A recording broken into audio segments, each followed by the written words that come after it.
God resists the proud and gives grace to the humble. Yet few of us claim to be humble, and even fewer seek humility. Pride is self-exaltation, thinking of ourselves more highly than we ought. Humility is thinking soberly and rightly about ourselves. Looking down on others as less righteous than we are, is this pride? How can we know how good or bad someone else is?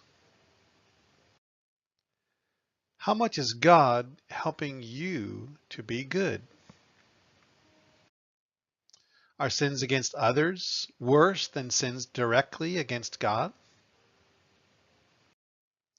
On a scale from 0 to 10, 10 being absolute perfection, what score do you deserve?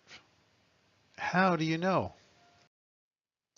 Isn't it presumptuous to give ourselves any positive value, no matter how small? Yes, it's self-exaltation. This is pride. And if we can't accurately place ourselves on such a scale, how can we place anyone else on it? In other words, what evidence do you have that without God helping you to be good, you wouldn't be the vilest person who has ever lived? The answer is simple. None. You have no idea. Neither do I. So looking down on anyone else as morally inferior to ourselves is thinking of ourselves more highly than we ought.